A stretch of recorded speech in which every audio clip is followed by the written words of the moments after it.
What's happening, everyone? Welcome back to the channel. For those who were already waiting in the chat, really appreciate you guys. Big up to anyone watching afterwards as well. Big up. Make sure you smash the like button, subscribe if you're new, and apologies for the hiatus. Everyone knows I've been doing TIFO, we've been doing the watch-alongs, we've been grinding out on KOP-ISH, but I did neglect my channel. And you guys have been, when you back. So, apologies, people. But I thought I'd come back with a banger. You guys love when me and Sai did our Liverpool versus Arsenal type link up last time when the title race was on. Hopefully, it's another title race this season. So we're going to get into it.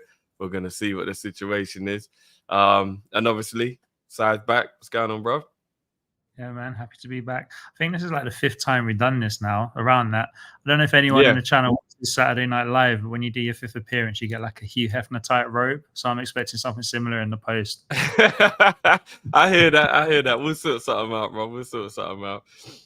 But no, man, let's just jump right into it, bro. We might as well. I don't know. Do you want to start with Liverpool or do you want to start with Arsenal? Where should we start? Either or. I'm easy. I have opinions on both. I'm very intrigued about your Liverpool opinion because I know you can remain unbiased outside of the WhatsApp group. So it's like it's all war in there. I get it. It's the verses in it in the group. It's like, but you are genuinely very unbiased. So what do you think is going on right now with the way we're moving in this window and just generally speaking? How do you feel about Liverpool, bro? So like I should qualify this with there'll always be a little bit of bias as much as I try not to. Yeah, we all know that. Yeah. We all know that. I don't think like I mean I'm not like other than you guys. I don't like fully immerse myself in the Liverpool world. I see a few like I don't know if people know like there's the For You timeline on Twitter, and for some reason it thinks I like Liverpool content. So occasionally I see opinions of accounts on there, but I don't know like how much they speak for the whole fan base. But I think the fundamentals of it is that you've got a new manager, and I think only 2 managers in the history of the Premier League have come in their debut season and got more than 90 points. And that was, I think, Mourinho's first time with Chelsea, and you're going back to 2004. And Conte, funnily enough, at Chelsea, you're going back to 2016. Yeah. We're basically saying you need 90-plus points to win the league, right? So I feel like maybe I'm going to be completely wrong, but I feel like the aim shouldn't be an expectation that Liverpool are going to win the league this season, because just what the chances are that a manager is going to come in, especially from a league that, you know, has some eyebrows raised about it, and just like 90-plus points in his first attempt. So I feel like internally that's probably not the goal. I know like maybe that's what fans want, but I feel like internally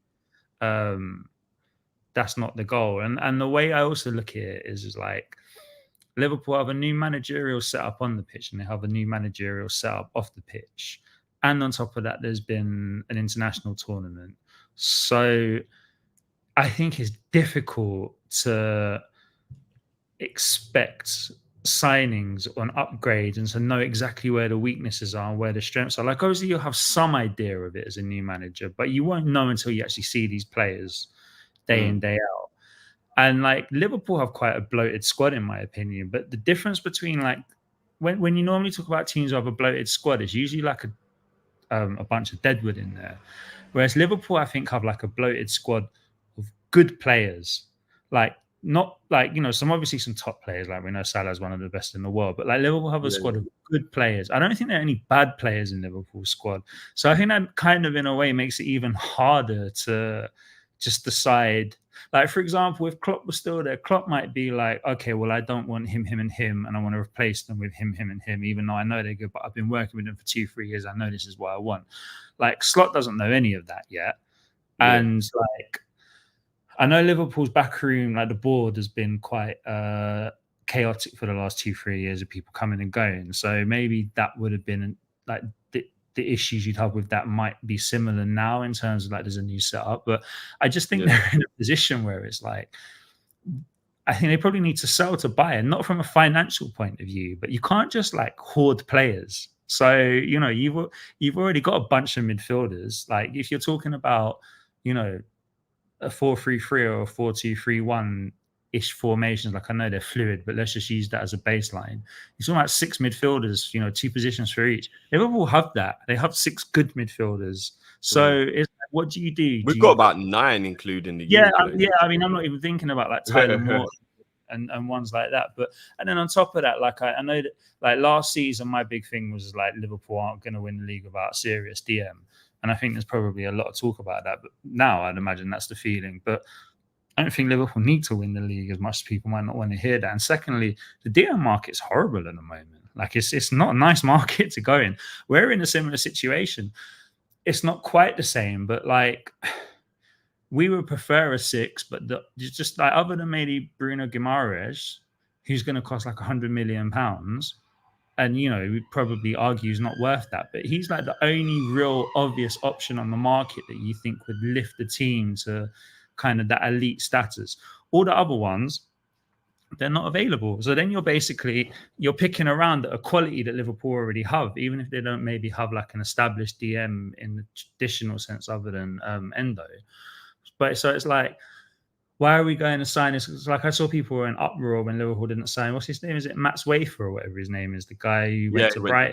He went to Brighton. That's the point. Like he went to Brighton. Like people, it's not to diminish Brighton, but Brighton and Liverpool aren't operating on the same sphere. Like they're not looking for the same players.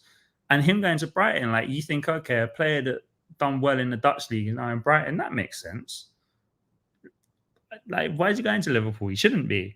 And then I think someone said to me, "Oh, but he might have a great season, and we've got to sign him for 70 million." Then, that's the point. Like, he goes and proves himself.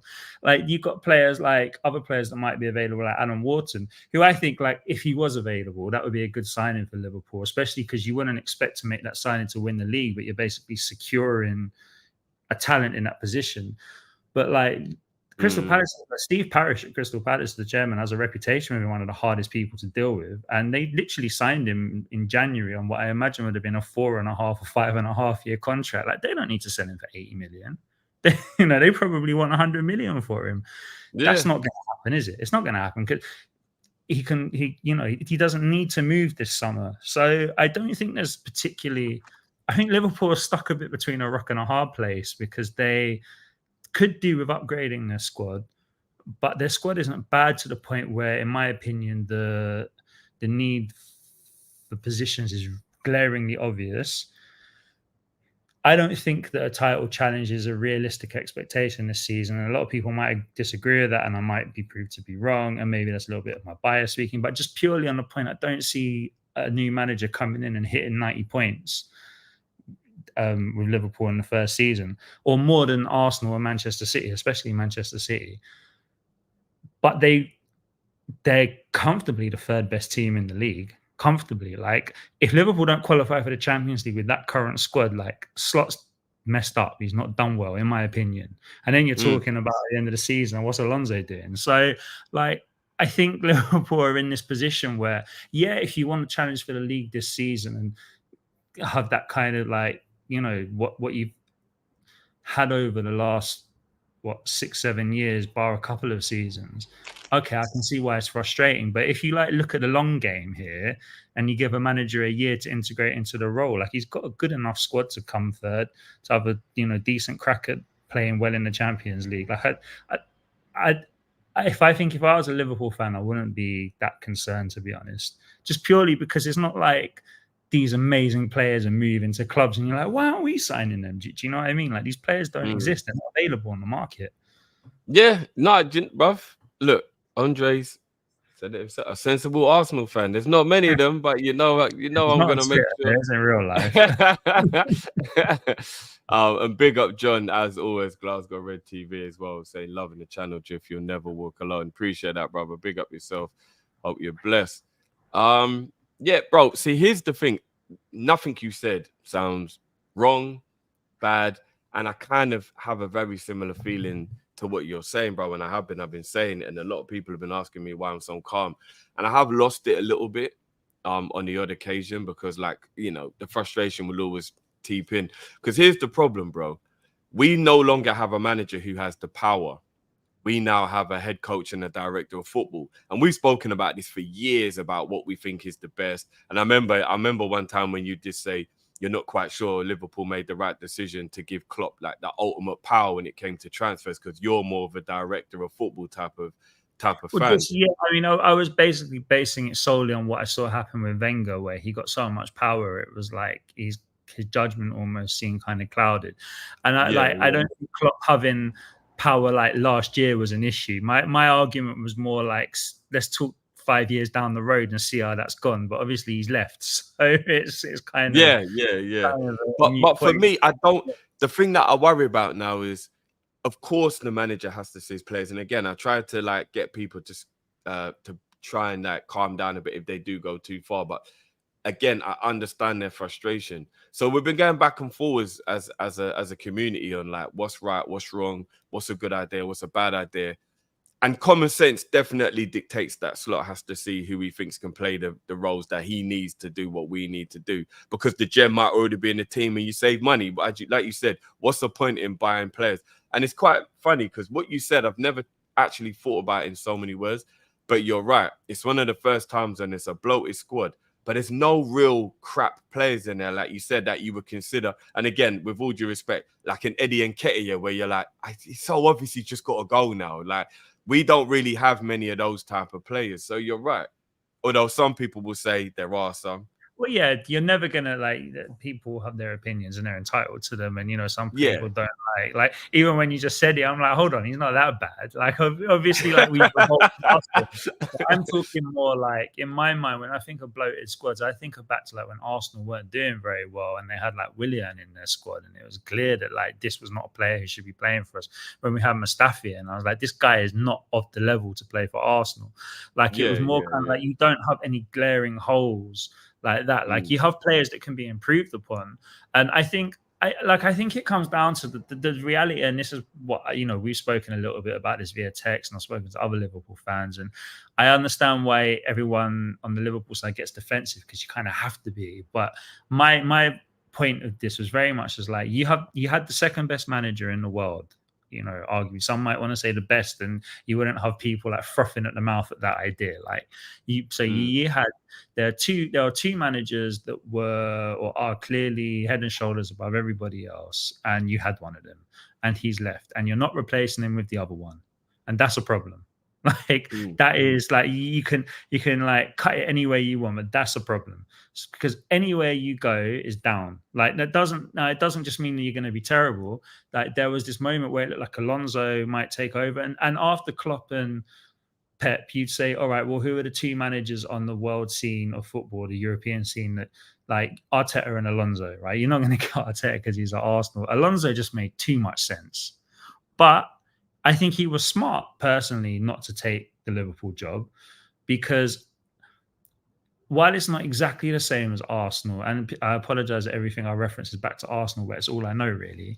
But like when Wenger left, it didn't matter who came in after him. Like even though Wenger hadn't been very good for a few years, like Arsenal had been on the decline, even with that, and a lot of the fan base wanted Wenger out. Even with that, whoever came in after him was always doomed to fail, because it's Wenger. Do you see what I mean? And I feel like Alonso probably looked at that, and obviously I'm just speculating. I have no idea. I've never spoken to him. He doesn't know who I am. But like I would think if that was me in that position, I'd be looking at Liverpool after what I've just done and thinking, I'm not replacing like a manager that's better than me, like at that club, because what happens is Klopp like leaves his imprint on every aspect of the football club. So it's not just like you're just replacing the manager, like almost replacing our father to an extent. Yeah, 100%. And it's not an easy thing to do, even if you're a top quality manager. So I think Alonso was like, no, I'll hang around the Leverkusen for another season. A lot of people are expecting Ancelotti to leave and he'll go to Madrid. But I think like to make those things like they're given, like a year's a long time in football, who knows?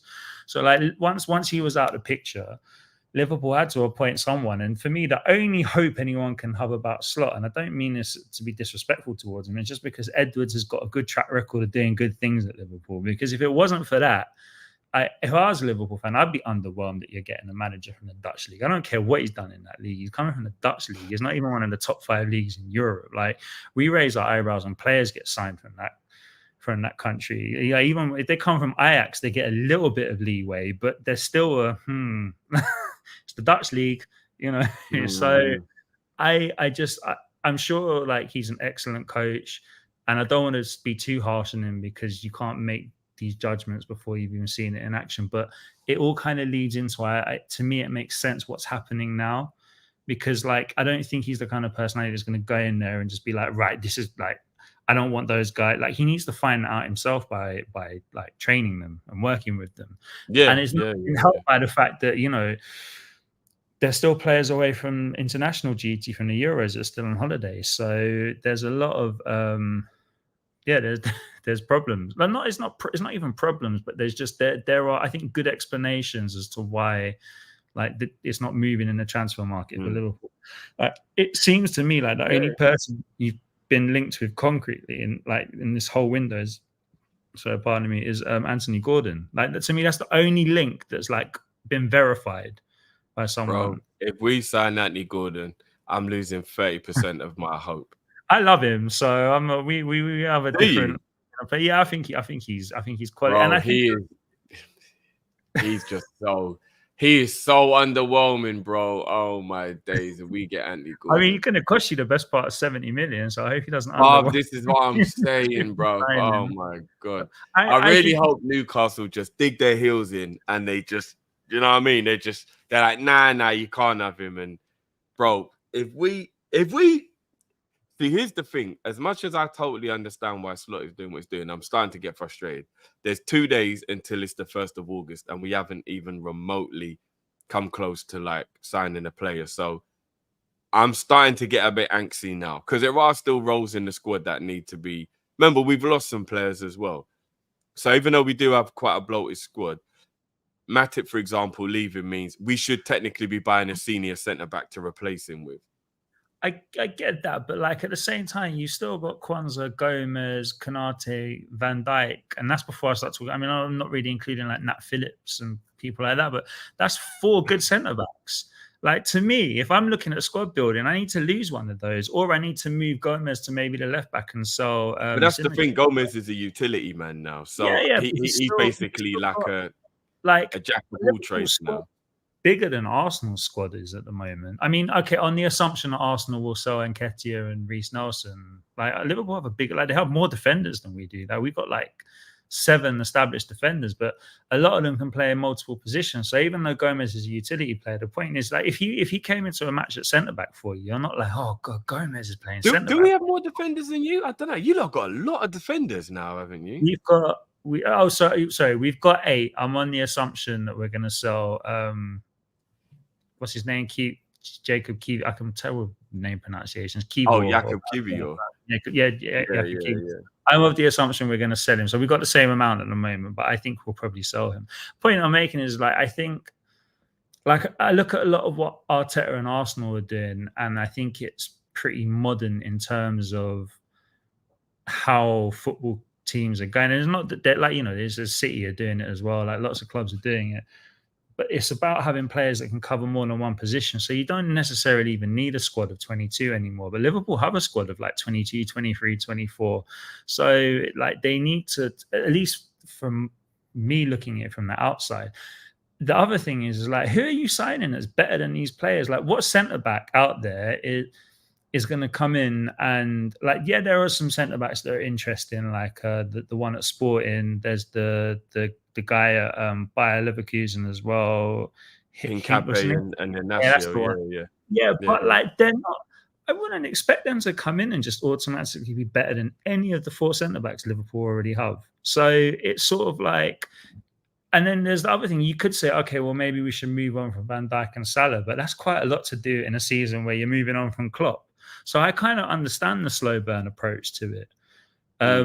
So for me, what about preparing for the future, though, bro? Because like you said, with Salah and Van Dijk, you should already be starting to look at certain players to start planning for that, because you don't do it when they're going, you do it when they're still there. Do you know what I mean? I get that, but like it's still difficult though. Like if Van Dijk's expecting to play 38 games next season in the Premier League, like Konate's expecting to play 38 games next season in the Premier League, so there's already minutes. He won't though. That's the thing, because he'll get his injury. Yeah, I'm talking like in an ideal world, but like Kwanzaa is expecting to play a lot of minutes in the league. Gomez is expecting. So if you go and sign, like I was saying that Liverpool should try and sign maybe someone like, what's his name, Shuttlback at Dortmund. Like I think he's a good defender. It's a profile as a long-term replacement for Van Dijk. Totally different in how they are, but I don't think you replace Van Dijk with a like for like, because they don't really exist. Like when you have a player that's your team, you have to evolve from them rather than replace them with replacement. But like, say they did bring him in, like he's not going to be like, he's going to cost 60 to 70 million. He's going to want at least 150k a week. Like, where's these minutes coming from in the team? So like, I appreciate that in an ideal world you might have these people, but on the flip side of that, I see Liverpool fans raving about Kwanzaa. Like, might end up by the end of next season, you might be like Kwanzaa and Konate is like, that's our future. Like you just don't really know, because it's like Curtis Jones. Like he's someone I imagine will play the majority of Liverpool games next season, because he's a really good player, and I can imagine him sitting next to McAllister in the midfield, and neither of them are true DMs. They're both defensive enough. And like I said, it goes back to your goals, because if the goal is to qualify for the Champions League, like that midfield pairing should be enough to secure third place, because the teams around you or the teams below you, they're not evolving, in my opinion, at a pace that is enough to really disrupt where Liverpool are in the kind of the pecking order. Like unless obviously, like like you have like an injury crisis or something dramatic happens, but you can't plan for stuff like that. Like we're talking about if things go as they should. So to me, it's like who do you sign as a six? Like there are no sixes out there. Like not proper ones. You can bring. I know who I want. Who are you looking at? I want Jordi Scholten from PSV, the Dutch DM. See, I don't even know who that is, so I can't sit here and pretend. Yeah, if I show you his face, it might. In the Euros, he was the DM that was sitting the deepest in the Dutch team during the Euros. I mean, don't get me wrong, I didn't know much about him before the Euros, but obviously wasn't half that midfield only there because De Jong was injured. And who's the guy at Milan? There's the midfielder at Milan that everyone loves. He's not a DM, but he got injured. No. The one from Milan was the one who was playing with Scholten. Are you sure? Reinders. Yeah, Reinders were there. The other one they were missing because Weifer was missing through injury. It was Koop-Miners. Koop-Miners was the one. Sorry, okay. I should qualify with this, but I watched hardly any of the Euros until like the quarterfinals, because I just had enough football for the year. I was like, international football doesn't move the needle for me like it used to. So that's I mean, let me just quickly show you Scholten. Like I've been scouting him ever since the first group game for Holland, and perfect age, signed for PSV last season from Bologna, so he's got Italian experience. So he's played outside the Dutch league, proves he's good. Comes to PSV, they win the league in his first season. His record in not his record, sorry. His price tag isn't going to be high. He's valued at around 28 mil, so we could probably get him for about 30 million English. Do you know? Apparently, when clubs are negotiating, they use this website as a reference point. That wouldn't surprise me. Transfer market is the one, bro. Trust me, it's the one.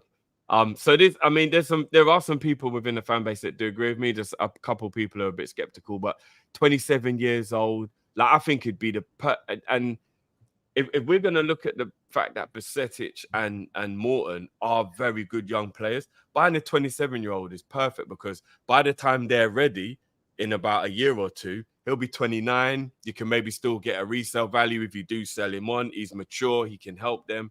Because right now, I don't think Endo's a bad player, but I just think if you can upgrade on him, do it. If he's still the one who's here, I'm not going to be angry with it. I don't think Endo is crap. I think people underestimate what he did for us. But then I can understand people going, well, he's 31 now. He isn't press resistant, and the way we're going to play on the slot, you do need to have a press resistant DM. One of the reasons why Arteta loves to have certain players in the midfield, because he needs them to be press resistant. I understand. I don't know. But look, everything you said, I agree with to a degree, but obviously my bias is going to make me be more angry about it. Obviously, you can remain calm with that. So every now and again, the annoyance will jump out at me, and I'll be like, "No, I'm starting to get annoyed here. This is really getting on my nerves. Like, this is proper starting to get on my nerves." But then when I calm down, I'm basing everything like on what you were saying, and I'm like, logic is playing a big part in everything we're doing here. Nothing seems stupid. Like, you can be upset and annoyed at it from a "I want" kind of scenario, but if you're a logical person, you still have to say everything Slot is doing and everything the club is doing is very logical. They're not rushing into anything. They're not panicking. They're not doing anything stupid. Even the Lenny Euro stuff, it's annoying to a degree, but at the same time, it's like Liverpool didn't want to give a youngster that much money. They didn't want to pay that much for him. Like, Man United have given him, was it 140 a week or something like that? It's again, referencing it to Arsenal is like people were talking about Saliba being, if not the best centre back, one of the best centre backs in the world at 22. We signed him when he was 18 years old. Like, he didn't play in a really bad Arsenal team. He didn't play. He went on loan. He came back the following season to a really bad Arsenal team. He went on loan again. Like, he didn't make his debut in the Premier League until he was 21. And even that's incredibly from what I understand about Lenny Euro is you're talking about generational talent that will potentially go on to be one of the best centre-backs in the world. But it's not as cut and dry as that. Like, it depends. Like, it's not just like, oh, that's going to happen. Like, things need to happen in order for that to, like, for him to fulfill that. And for me, one of those things is probably not playing him a bunch of times in the Premier League at the age of 18, because he's going to make mistakes.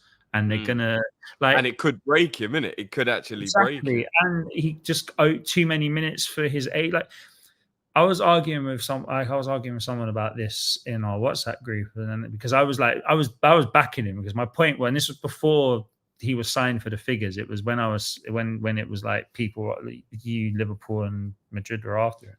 Sorry, you United and Madrid were after him. I was like, look across Europe's top 5 leagues and count the amount of 18-year-olds that play every game at centre-back. There's like 4 of them.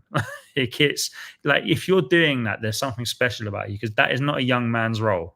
It's you peak about 27 at centre-back. So you're talking about, like, you just don't see players who are 18 years old come into the Premier League and play regularly.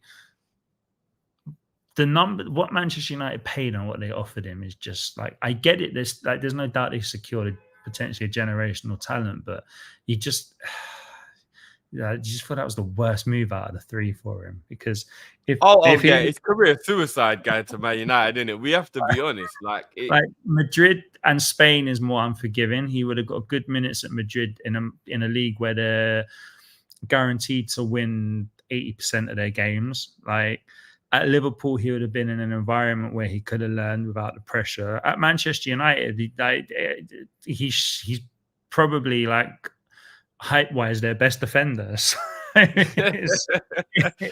it's mad. Like, I'm not gonna lie. He's gonna be. He's really got to be careful that this doesn't ruin his career. You're right. So, like, I guess, like, if he has a bad season, like, all of a sudden everyone's on him, the pressure's there, and that's the thing. He should be allowed to, like, when Saliba went to Saint Etienne and Marseille, like, at the beginning of Marseille, he couldn't even get into the team because the coach was like, I think it was Sampoli. It was like, it's just things he does that, like, I don't care for. And he made mistakes, but he didn't make them in the spotlight. No one's really talking about how they're, not no one, but the majority of people don't watch Ligue 1 outside of maybe, like, at the time, Messi, Mbappe and Neymar. Like, they're not really that invested in it if you don't follow those teams. So he got to play in a league that doesn't have that kind of scrutiny, for a team that doesn't have that kind of scrutiny, and he ended up getting voted, I think it was the young player of the season in the league. So, like, you need to give these players the space to make their mistakes, to evolve, to learn, and he's being thrown in at the deep end. But I mean, the short of it is that I you can't be angry at Liverpool for not doing the deal at those numbers. Like, it doesn't make sense. Like, it doesn't. How good he's going to be, like, it doesn't make sense. You know, Yeah, it's I was annoyed that we were losing out to Man United on a player like you said that has the potential. Because what would have been beautiful about Euro is by the time it's 2020, by the time it was 2021, Van Dijk would have been coming to the end, and he could have been the perfect It replacement. could have been, But but like.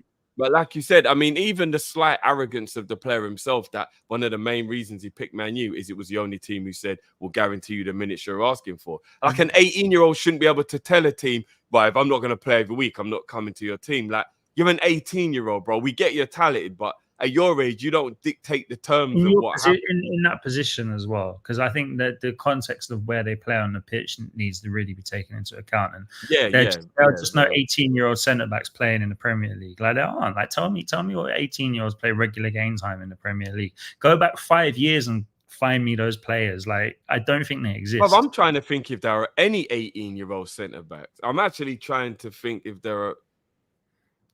Well, how old was Braithwaite when he first came in? He was at PSV. He was alone at PSV last year. So his first full season was last season. Like full proper season. Does he 19-20 Braithwaite, isn't it? No, I think he's like, I'm gonna say he's like 22, 23. Is he that old now?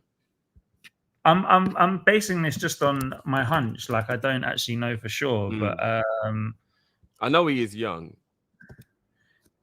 What does it say he is here? And that's not the right person because that says 27. Other than him, though, you're right. 22. So he's just turned 22. So yeah, he didn't. He's a little bit older than I thought he was. Didn't have his first full Premier League. Like Ancelotti played him a couple of games. Like I think at left back maybe when he was 18. But his first full season as a Premier League centre back was at 21. So even that is impressive. Like because I rate him a lot.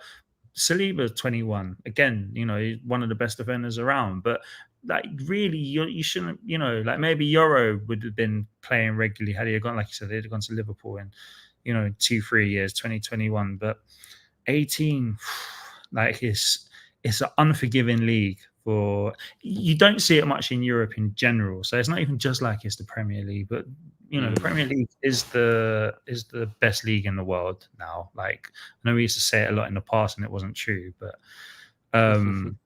yeah, it's well, I mean, speaking of the Prem, let's get on to Arsenal because it could be coming back to North London, bruv. The Premier League could be coming back to North London. Now, I know you wasn't as optimistic as some of the other Arsenal fans to the point where you was getting carried away.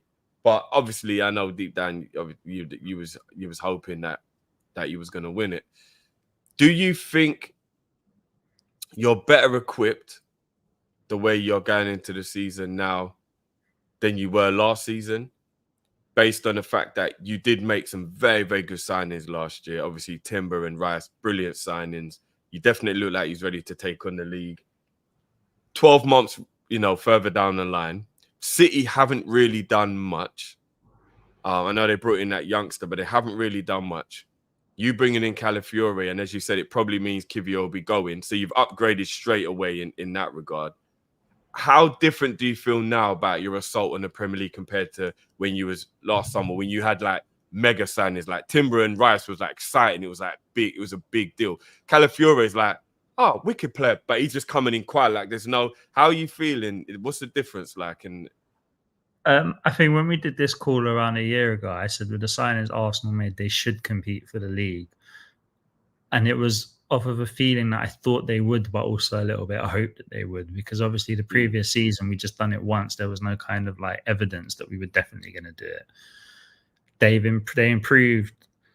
I think got 5 points more than that season. We much better players. I think we won 17 of our final 19 games of the season. This season, is one of the reasons you didn't think you could win the league, because you was like, "There's no way Arsenal's going on like a 20-game unbeaten streak." Exactly. I was very confident about that. I think we're going to win the league this year. Like that's why I think we're going to win the league. And I don't mean that in an arrogant way. It's just a feeling I have.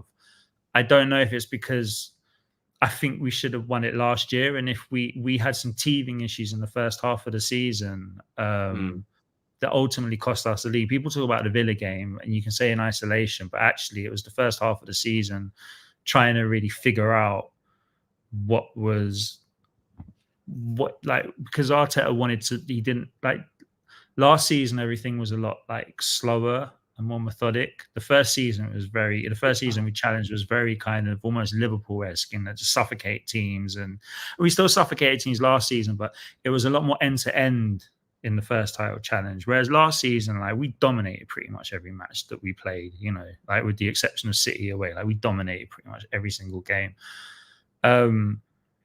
So I think we're going to win the league this season based on the fact that I feel like it's time to win the league. Like the time is now. Obviously, again, like I'm not saying this in a way that, oh, of course we're going to win the league. Like that's just how I feel. I feel we're going to win the league. And I think it's because we still had the second youngest squad in the league last season.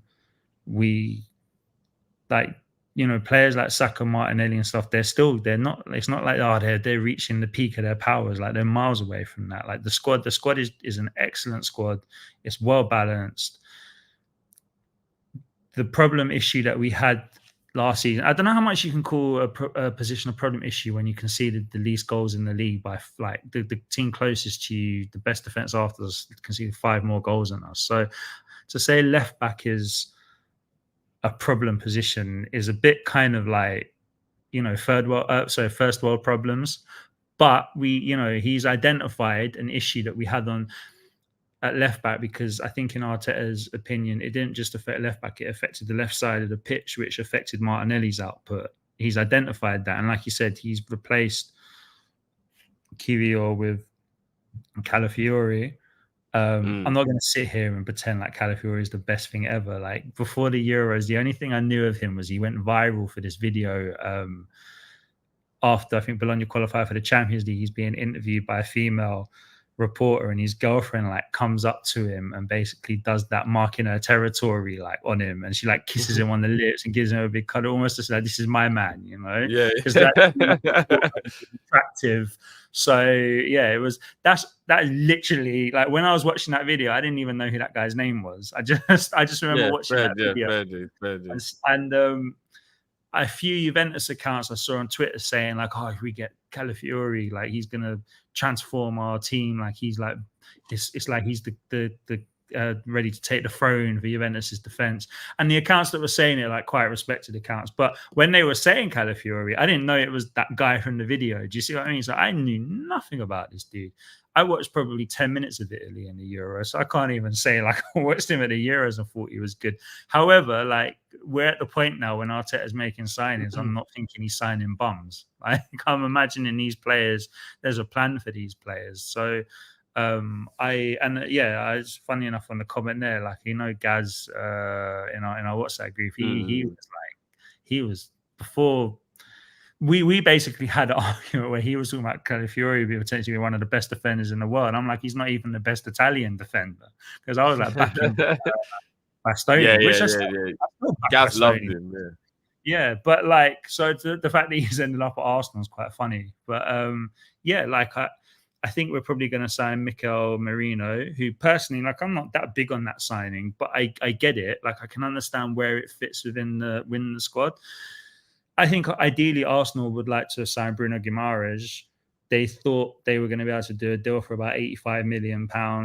There were some talk that he was more interested in joining City, which I could have understood, because when you're at Newcastle, anything after Newcastle is like you're moving down south anyway. So that the appeal of London, like if he's happy living in Newcastle, like Manchester's like moving to London for him. And obviously City are still City.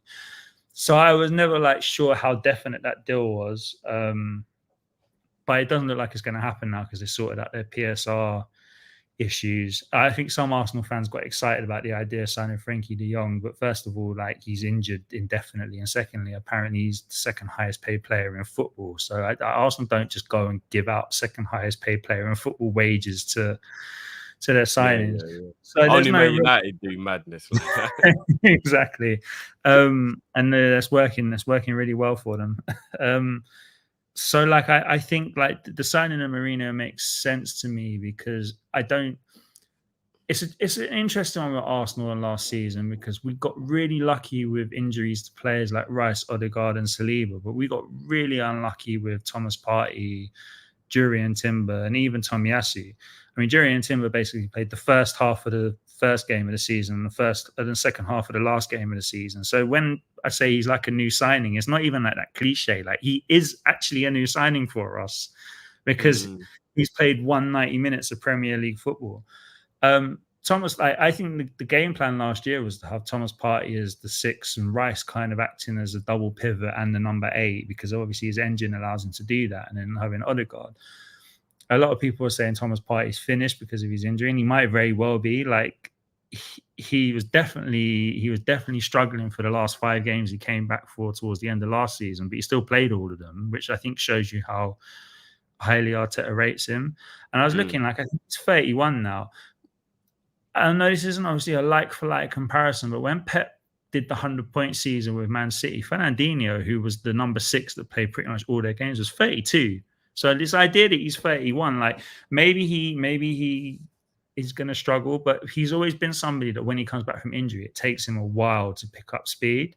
So my hope is that, like, the end of last season wasn't a reflection of what he's going to be this season. And if he can be anywhere near the level that he was the first half of the season before, I don't think getting a number 6 is like the end of the world for Arsenal. Not to mention Declan Rice would play pretty much his whole career as a number 6. So it's not exactly like we've got, like, I think Arsenal have enough moving pieces in their squad where getting a number 6 isn't the be all and end all as to us winning the league. And like you said, Manchester City haven't done anything yet. They might still do something, but once again, it's a numbers thing. Like, people are like, oh, they might try and make a move for Musiala, but they're not going to do that unless they sell De Bruyne. Like, they're not like, it's kind of a Liverpool situation where, like, if they bring in players, what about the ones that they've already got? So I don't. Well, you know what City's issue is, bruv, and it's one of the reasons I think that Arsenal have got a much better chance of winning the league, is that Pep's leaving. And because it's public, when it happens, I believe it. I got a feeling. Oh, do you think he's kidding? I reckon he will, bro. Because he like Klopp, he's not a manager who's got a history of being at one team for a very long time, and it is draining. I reckon he is going to go at the end of this season.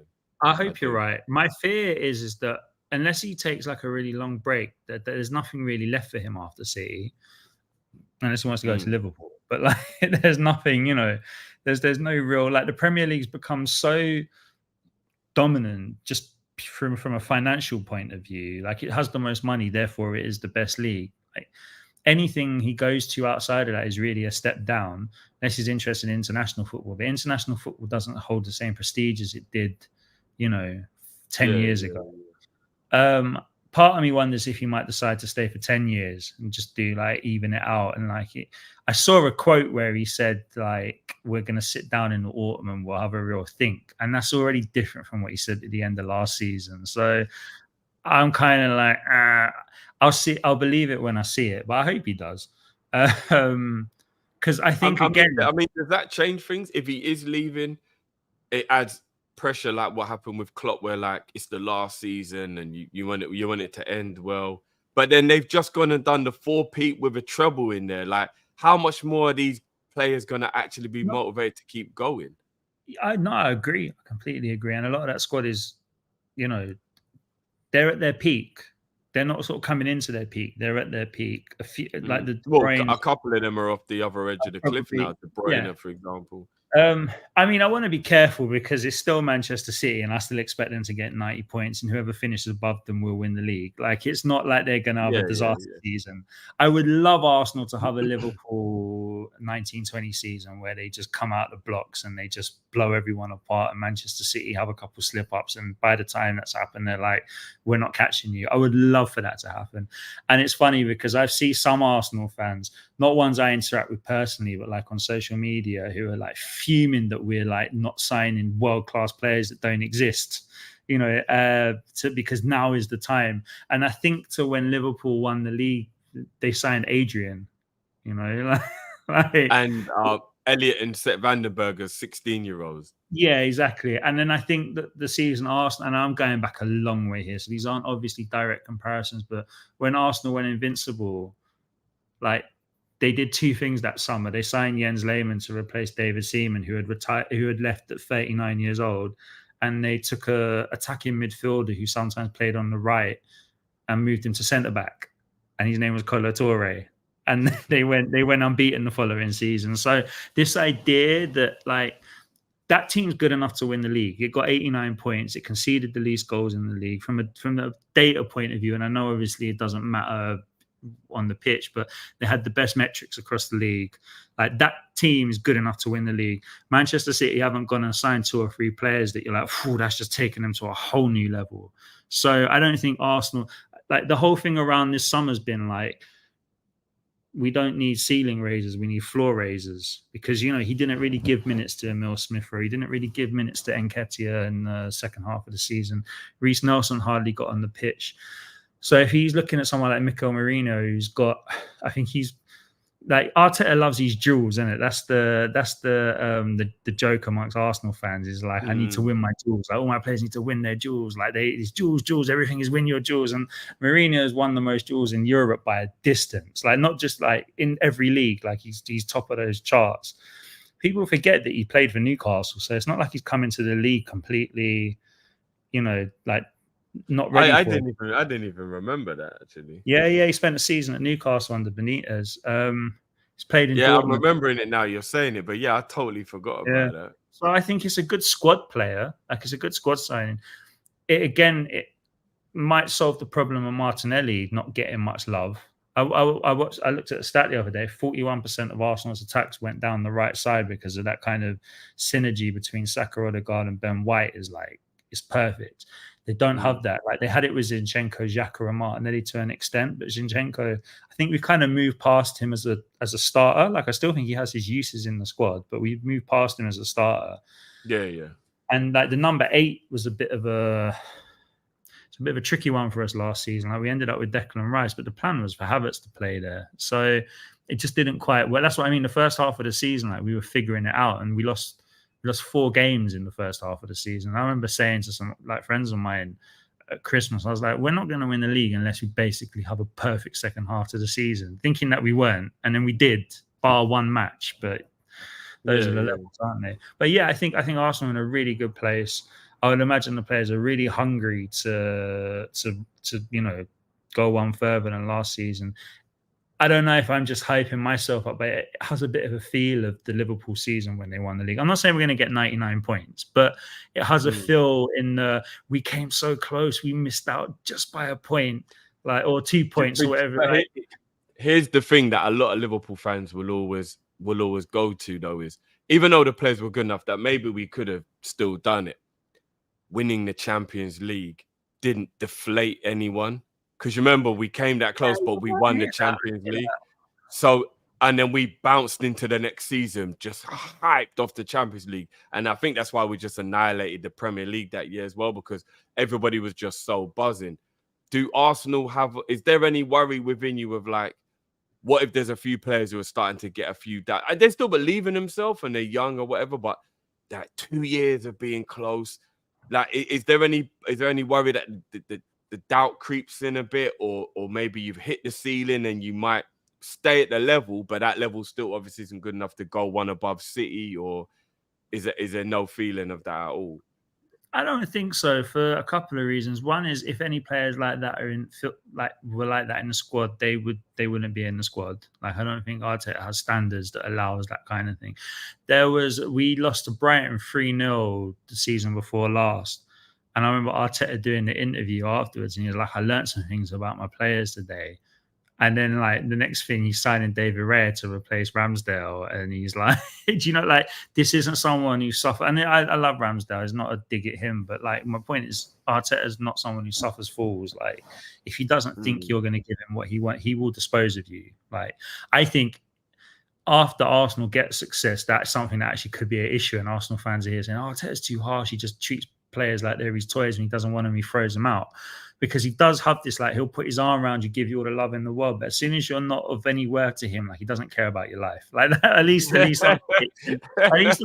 anyway. So I don't have that fear. They did enough to win the league. They didn't do enough to win the league last season because of City, but they were so close, like it's neck and neck. They did enough in the sense that they know they're good enough. Do you see what I mean? I get what you're saying about the Champions League thing. I think Liverpool would have won the league anyway, like, because they knew they were good enough. It's like they know you're good enough, and so it's really just about the margins for error are so slim. Like in 22-23, we had a fire start to the season where we dropped 5 points in the first 19 games. In the second half of the season, it fell apart. Last season, we were finding our way with new players and trying new things, and then the second half we found, we were practically perfect. I think we dropped 5 points in the second half of the season as well. So my hope is that we can put both those halves together next season and maybe drop 10 points. And if we drop 10 points next season, that will leave us on 94 points. And I think we'll win the league on 94 points. I'm not saying that's exactly what we're going to do, but you get the point of where I'm kind of, I feel like. Yeah. I mean, I'm trying to remember the year we won the league, we were unbeaten until match day 28. Yeah, you lost to Watford just before the pandemic. Best day of my season. Literally just before the pandemic, we lost.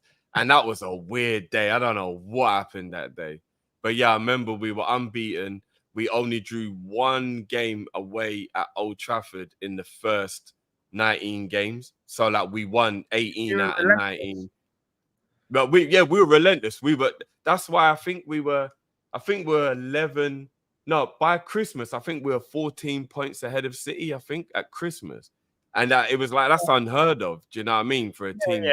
I think everyone knew Liverpool were going to win the league by the turn of the year. Like, there wasn't any questions. For Arsenal fans, it's just about, I hope they don't do it unbeaten. That was the I know, because I remember when Watford beat us, all the Arsenal fans were like, "Thank you, Watford," and all that crap. So yeah, I remember all that. Yeah. So I don't think Arsenal's going to do a 99-point season, but like my hope is that, like I said, that they'll be near flawless in both halves of the season, and I think they got the players to do that. I don't think like missing out on a world-class number 6. He's not really available on the market anyway. I don't think that's like the end of the world.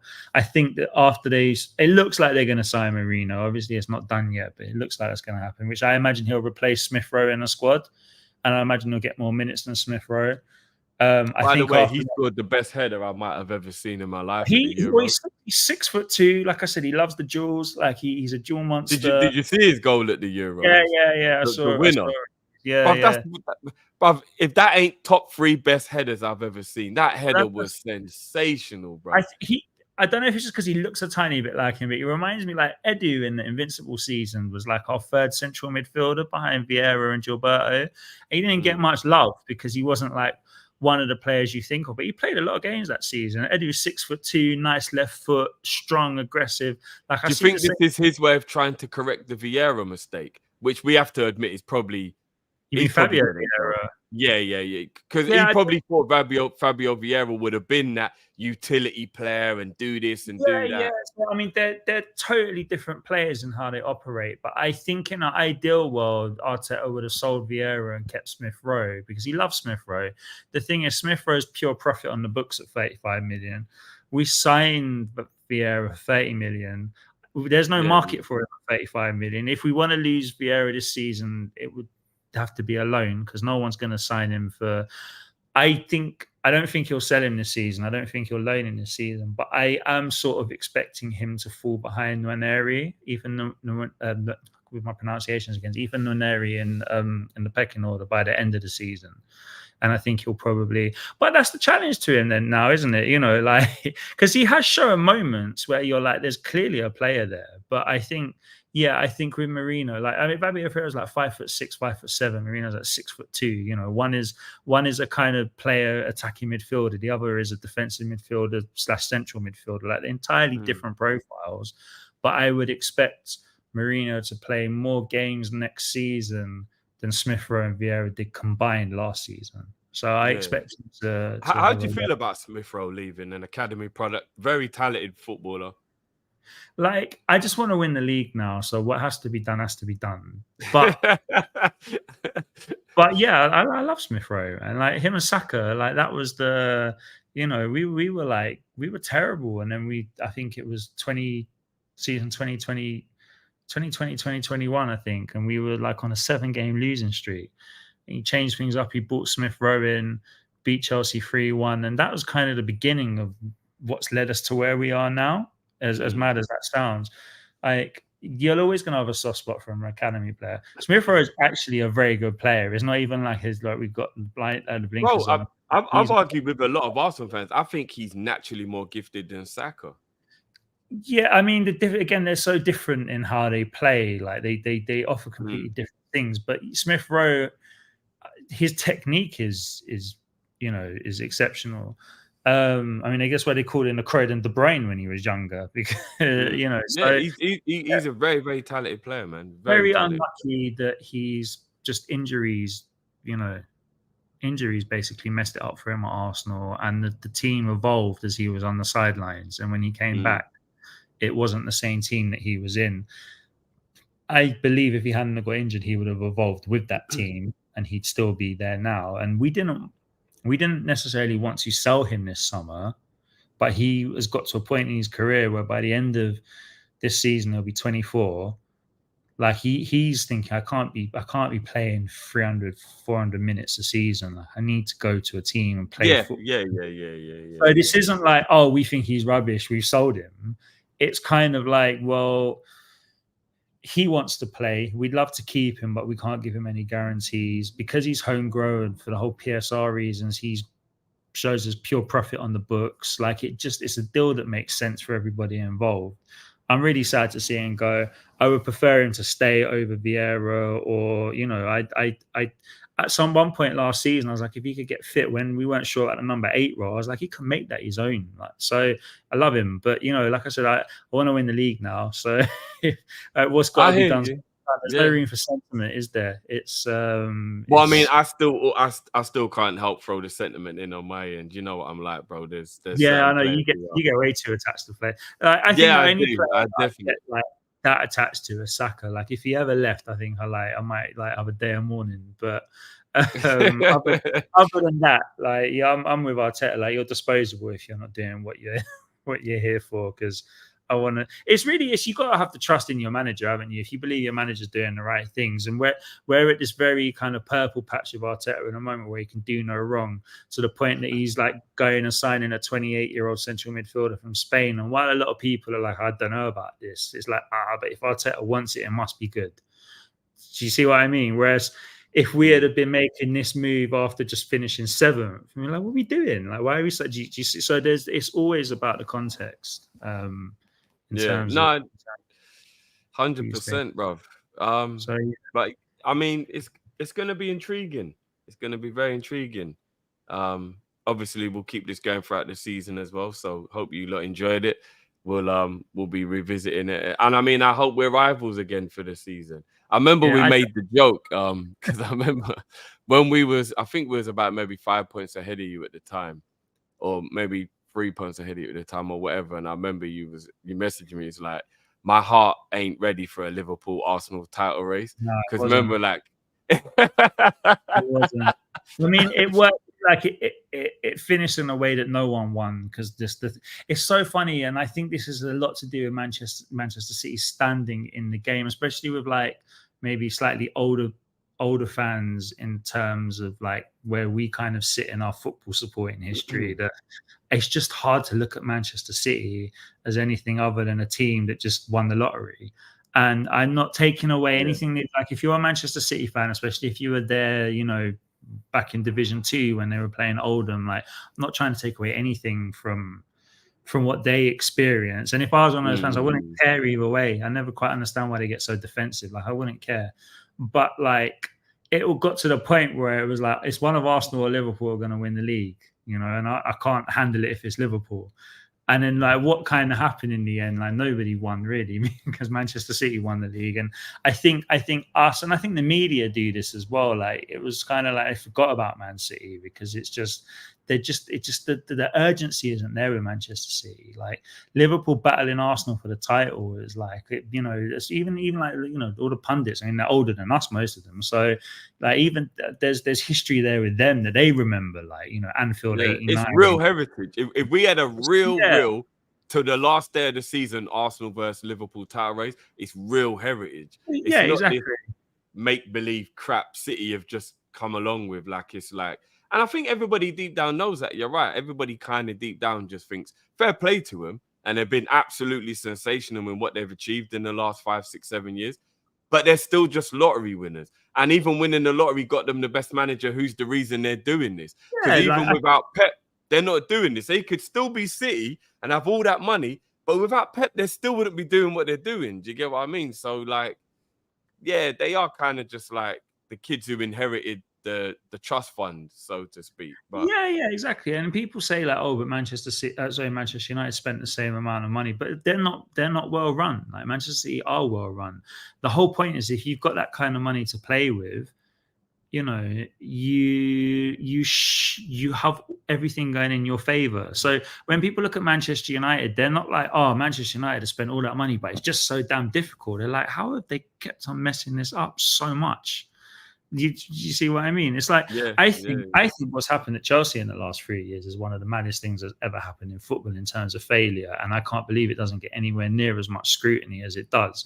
But the most simplest way I can say it is if you went to any football fan, whether they support Arsenal, Liverpool, Coventry, Dagenham and Redbridge, whoever, and you said over the next 3 windows we're going to spend £1 billion on transfers, you're like, big time, like we're going to do it all. Because when you have that much money to spend in one window, if you do it properly, you will go to the top.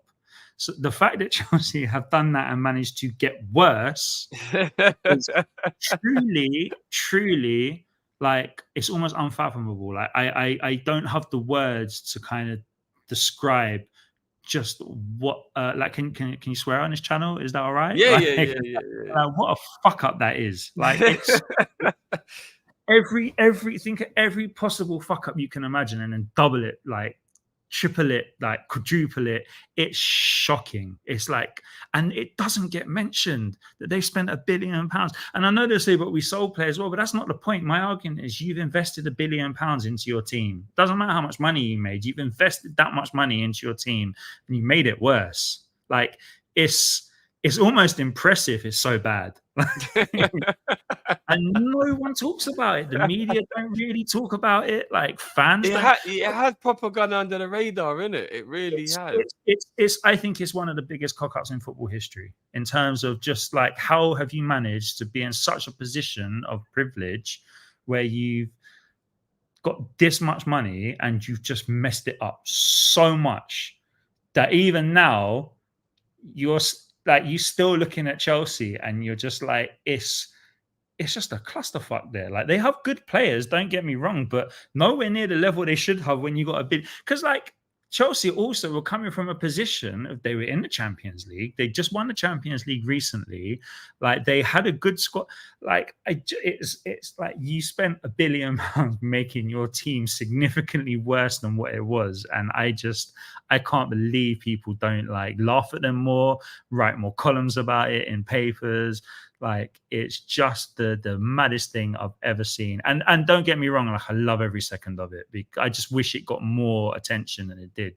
Because I can't believe how bad it is. Because if you told me, like, you'd be thinking if you're Chelsea and you're spending £1 billion or more than £1 billion of free windows and you've already got good players in your squad, you're thinking about maybe could we do Mbappe on that money? You know, could we like you're talking about signing the best players in the world for that, and they decided. Do you know what messed them up the most, bro?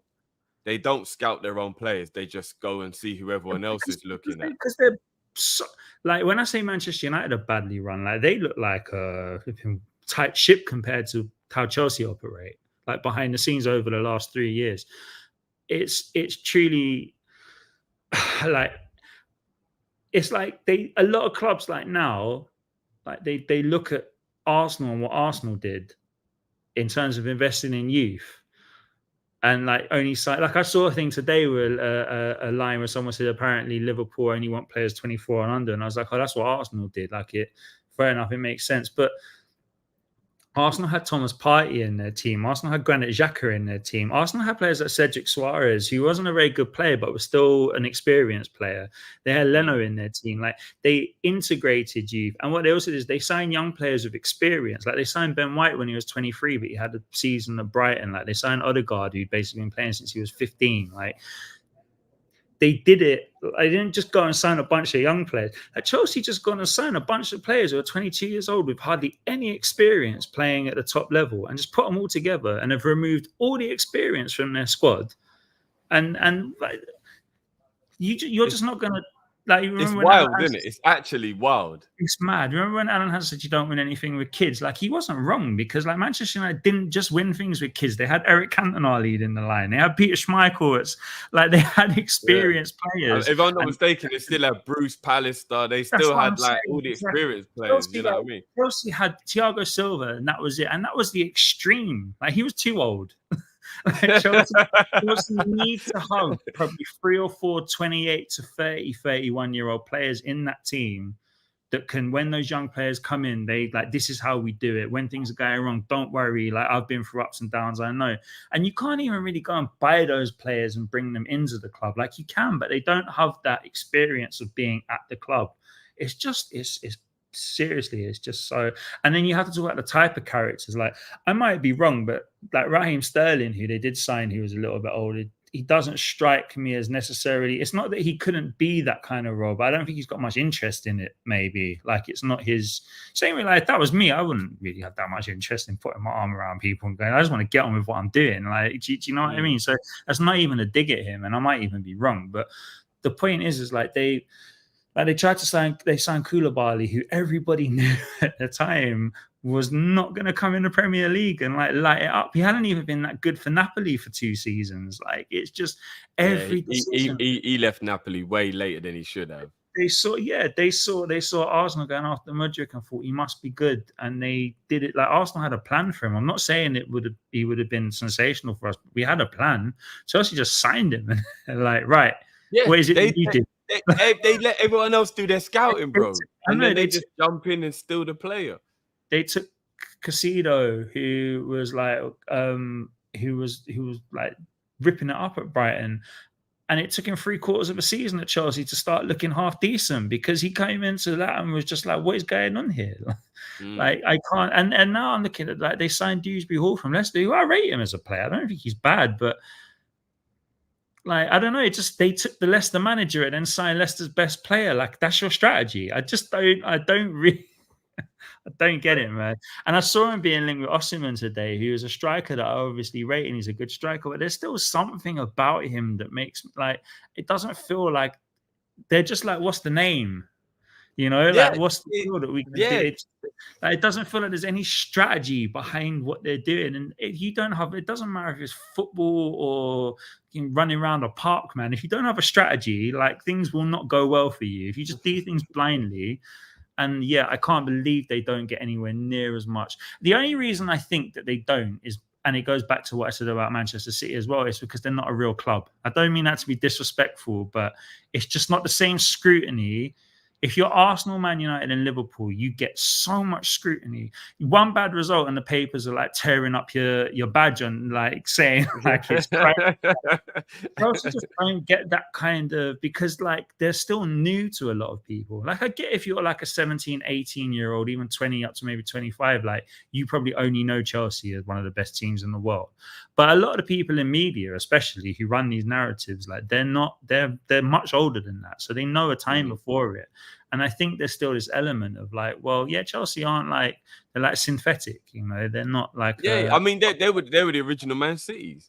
Exactly. And I don't want to sound snobby, because it's not to say that only heritage clubs or legacy clubs can have a place in the game. But, and there are, I can understand, there are a lot of things in place to make it very hard for clubs to naturally like turn themselves into those kind of institutions like Arsenal, Liverpool, Man United. And, you know, Arsenal did some things in the 1930s that weren't particularly like looked upon with a lot of respect. But like, I'm not getting frustrated about something that happened before World War II. Like, my point is, I'm talking about the now. Like Chelsea, I just don't think people still really like look at them as, you know, like a proper like I think people look at Tottenham as more of a prestigious club than Chelsea and Manchester City, but they're just shit, so they don't get much scrutiny because they're just a useless institution in themselves. But that's another day. But yeah, I can't believe Chelsea don't like. I think it's if you were like going to teach a class on everything you could do wrong at a football club from a position of strength, like Chelsea should be the blueprint of just how to really, really, really mess everything up on every single level. What are they on their third manager now? Their third or fourth manager? Fourth, I think.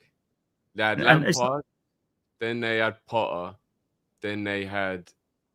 Did they have an interim between? They had Potter and Lampard as the interim, and then they had Pochettino, and now they got the. Yeah. So they've had 4 managers. To give you a good example, they just signed a goalkeeper from Villarreal. They spent 68 million euros on 3 goalkeepers. Why didn't you just spend 68 million euros on 1 goalkeeper and one of the best goalkeepers in the world? Do you see what?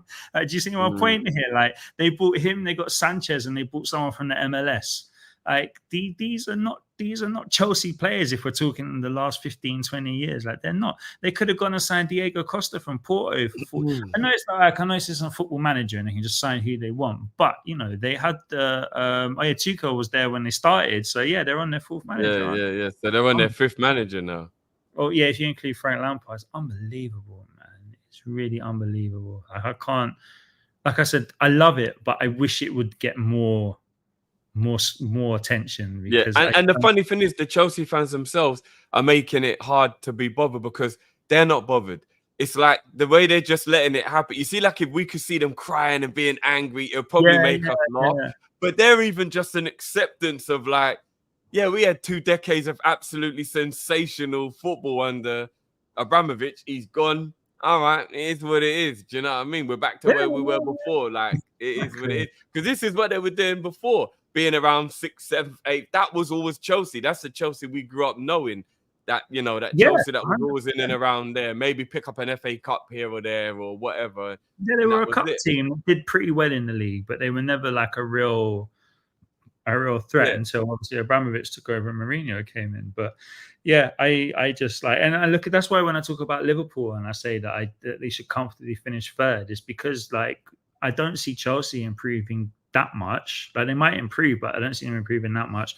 I don't see United under Ten Hag. Like, I see people saying, "Oh, United are making signings." They signed Euro and Xerxes. Like, they're not, you know, like, these aren't signings I would look at and be like, they're going to take us to another level. Well, is he even going to be the right man to do it? Because there seems like there's a snake in the grass. No one can't tell me Van Nistelrooy hasn't gone there thinking, "I'm going to take your job, bro." Yeah.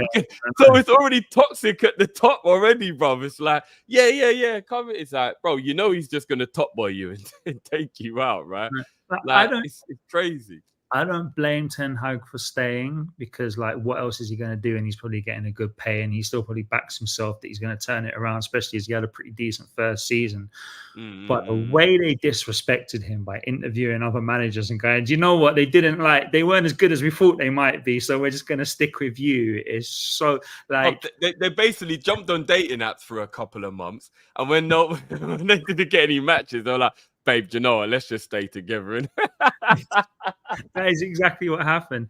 And the fact that they're talking about they wanted to get Southgate, but the timing wasn't right, just fills me with joy as well, because it makes me think they don't know what they're doing. Yeah. So, like, I don't see Manchester United suddenly being like, again, I might be wrong. Yeah, football. The beautiful thing about football is it can really seriously surprise you. But, like, I don't expect them to particularly, like, be much of a threat. Newcastle potentially, but they're not really doing anything in the transfer market, and their problem is their squad's just not good enough. Like, we saw that last season with all their injuries. Am I missing? Oh, and Tottenham. Well, I guess we have to put a little respect on Villa.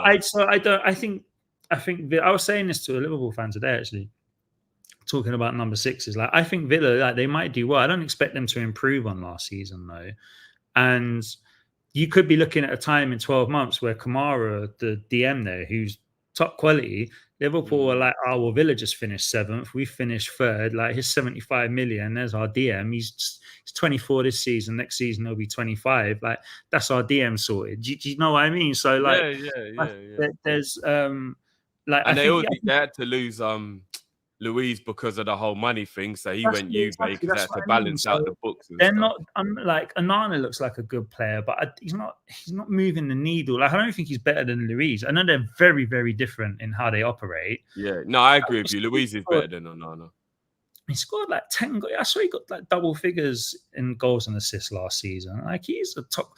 I was like, when he was going to Juventus, I was like, oh, we must not want him then, because we made a bid for him a couple of years ago. We must not want him. Like, why don't we want him? Like, he's very good. So, you know, it was a mad one.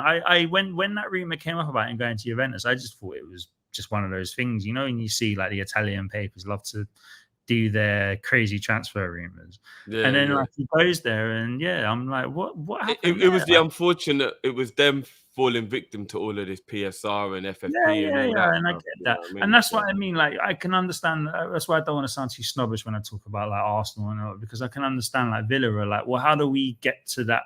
And Villa are a club with history as well. They're not just like anybody. Yeah.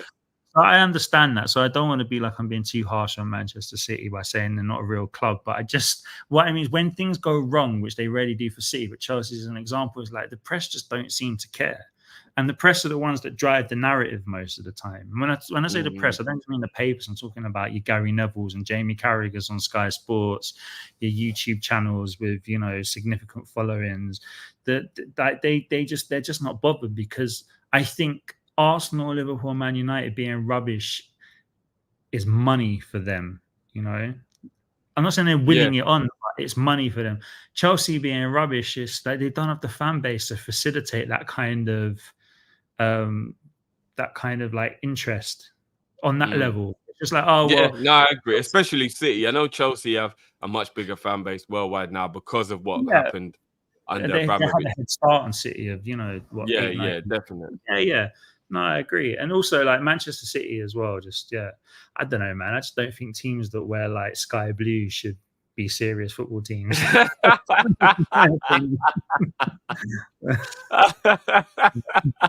Bro, it is what it is, bro. This is a place of truth, bro. We just say it how it is.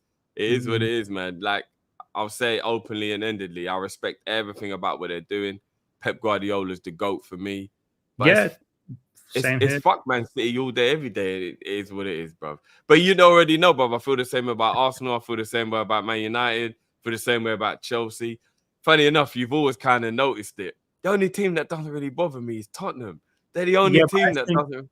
I think it's because you hate Arsenal so much, by default you have a soft spot for Tottenham, because it's like maybe it might be the enemy. But Tottenham don't do anything to me for me to hate them anyway. We even beat them in the final. Like, they're not good. They're not a good football team. Like they're just not good. Like, they're the best since like they last won the league in the 60s. Their best ever period in modern history is where they qualified for the Champions League like 4 years in a row, and they finished above us 7 years in a row. Like, that's their biggest thing. The 7 years before that, I think we finished above them like 15, 16, 17 years in a row. I can't remember what it was. So even like their biggest achievement, just like, there's levels. And Tottenham, like, the way I always saw it is obviously because like I reached like peak age of kind of being wowed by football when Arsenal were like being invincible and, winning like 3 leagues in 5 years and getting to the Champions League final and coming within like 8 minutes of winning it. Like, I was at that age where you're really impressionable as a fan. So, and obviously the history, the fact that Arsenal are the 3rd biggest team in England from a history point of view. Even when we were finishing 8th, like, there's this arrogance about you where it's like, well, no, we'll be good again one day because we're Arsenal. So of course we're going to be good again. Like, it's not that Arsenal just not going to be good ever again. They're flipping Arsenal. Like, they got the history. I mean, people might not even know in here, but Herbert Chapman, who was like the manager when Arsenal were like the best team in the world in like the 30s or whenever it was, and they won, I think, like 2 or 3 leagues in a row. He's the one. He's the reason why there are. I think what is it? I think he's the reason they're referees, or they're referees like wear the shirts they wear or something. He's the reason that the players have got numbers on the back of their shirts. And I'm not talking about, this is the whole of football. Like, he was so transformative to football that it's just like, when you have that kind of link to your club, like, you just like, to me, Arsenal will be successful for the whole of eternity, because it's in their DNA. They might go through periods where they're not successful. I think Liverpool fans probably felt the same when they were finishing 8th 2 seasons in a row, and they were they'd gone 30 years without winning the league. Like, I don't think Liverpool fans ever thought, like, we'll never win it again, because we're Liverpool. Like, of course we're going to win the league again. Like, it's I don't know, Bob. I came very close to those thoughts, bro. Yeah, but you're not quite very close to those thoughts, bro. I mean, but the good thing was, along the way, we had the treble in 2001. We had the Champions League in 2005. Like, look, a cup treble still a treble, bro. We still, we did the cup treble, but like, it's just, so we still had like some fun along the way. Do you know what I'm saying? Like, Arsenal were potentially at their worst between in the last 20 years. Arsenal were at their worst between, I'd say, 2016 and 2021, and I think we won 2 or 3 FA Cups in that time. Do you see what I mean? Because it's like, well, if we're going to be terrible in the league, like, we'll do what we do best and we'll win a cup, or So it's the same with Liverpool. It's the same with United. I hate United, but they won the FA Cup last season and finished with a negative goal difference. The season before that, they won the League Cup. Sometimes it gets you over the line, for real, bro. Yeah, it's in their DNA. That's why I have no doubt that Manchester United will be a force again one day. I don't know when, but I have no doubt that they will be at some point, because it's just kind of embedded into, like, it's an arrogance, isn't it? I guess. Yeah. I mean, I hope not, but no, I mean. I was saying towards the end of last season that when Alex Ferguson left in 2013, if you had told me that 10 years later they'd still be rubbish, I would never have believed you. And I'm like, obviously I don't want them to ever be good again, but if they do get good again, like, I had more than I expected out of this barren run of theirs. And when I say barren, just one cup, but the expectation, like, I can't believe it's been a decade of destruction, basically, at that club. I think the only thing we can say for sure when it comes to Man United is Alex Ferguson was so good and the league was so different at that time. Man United will never bother us like that ever again. So they probably will still get back to the top of the mountain, but they're never going to do what they did to us under Fergie. You know what I mean? Where they used to just give us the worst days and weeks and years of our lives, because they were just always winning, always beating us. And it was just like, they'll never get back to that level. Do you get what I mean? I agree. I think the dynamics of football have changed as well so much in that time. But I guess what point I'm making is I don't think they'll ever win the league again. Like, I'm pretty sure they will, and they'll probably win the Champions League again at some point. Yeah, I mean, they won the Europa League during that barren spell. That's what I mean. That's what successful clubs do. Like, when they're at their worst, they still find ways to win trophies. And it's why I always laugh at Tottenham, because this is the whole point of me saying that they're not a successful club. Because even when they were at their best, and like the press were talking about how they were this amazing team, and don't get me wrong, they had a very good team, but like, they didn't win anything. And all they did was qualify for the Champions League. When Arsenal were doing that, everyone was like, "Oh, top four trophy." Like, and then Arsenal stopped finishing in the top 4 and started winning FA Cups. Like, so, I just don't take Tottenham seriously. Like, they're just not. Like, well, I know. Trust me, bro. I know. I could never. Go on. Conversation with a Tottenham. The way I can manage to talk about Liverpool, I can never do it about Tottenham, because I just want to laugh. I know that already, bro. 100%. Like, and I'm sure the viewers will get to know over there, because we'll be touching on all the teams as the season goes on. And believe you me, guys, if you thought Si was harsh tonight on Chelsea, wait till you really hear him talk about Spurs. It will get way more brutal than that. I got one super chat here that's coming from Brace. Says, big up, Jeff. Big up yourself, brother. Appreciate the support as always. And big up everyone who's been in the chat the whole time as well. It's been a really, really fun show. But I was going to say, I'm going to wrap up, just because we could talk forever. and I want to, but at the same time, it's 1 a.m. and neither of us have had dinner. I think it would probably be beneficial Yeah. if we got that done. But people, I'm really, really glad we got to get this done. Big up, obviously, Si as well, because it was more you than me actually why we ended up being able to do this today. So big up. And I'm even thinking fortnightly. Should we start making it fortnightly rather than monthly? You know what I mean? We can. You know what I mean? We can. I mean, I'd say you normally play about 4 games within a fortnight, 4 or 5 games. So definitely. So yeah, guys, if you've enjoyed, please do smash the like button. Show your love to Sai, obviously, for being on the channel. And yeah, it's been enjoyable, man. We'll be back. I'll probably say we'll try doing around when the transfer window shuts this. We try and make the next one when the window shuts so we can have more of an understanding of where both teams are, where everyone is. You know what I mean? We can have like a transfer. Actually, no. When the season starts, we'll go again. And then we'll go again for the deadline day. So after we've all played one round of games, we'll have a show. We'll see how it was opening day of the season. Because some teams have got difficult games as well. Like City Chelsea, that's a brutal start to the season. I can't lie. We got a tricky start as well. We got City and Tottenham within our first 5. So yeah, you have got quite a difficult start. I'll say I think we'll win the league. I could be coming in here 5 games in saying it's over. Yeah, it's about to get. But this is what we're here for. Do you know what I mean? This is what we're here for. So big up to everyone in the chat. Love as always, especially the super chatters as well, and everyone who's been here. Yards, Andre, I know you lot was here right from the beginning before the stream even started. So big up and appreciate you lot always. My brother Jamie in the chat. Big up, bro. Sammy, all the way from Trinidad. But yeah, man, if I'm going to do it, I'm going to start naming people. Then I've just got to name everyone. I'm going to feel bad if I leave someone out. So apologies if I didn't name anyone. Love to every single one of you lot. And yeah, we will be back with this show after the first round of fixtures. Obviously, I'll be back before then, though, guys. If there's anything that breaks to do with anything that just I need to get it off my chest, I'll be back with the gaming stuff very, very soon as well, guys. For all our KOP-ISH members, we have a Grand Theft Auto members video that will be dropping in the morning as well. So I hope you guys enjoy that.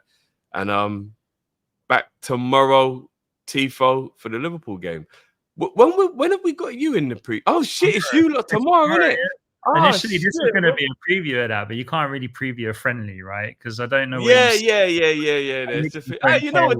This could go down as kind of a Because for some reason I thought it was Man United we got tomorrow, but no, it's you lot, isn't it? It's us, yeah, we're playing. And then we got Man U after that, yeah.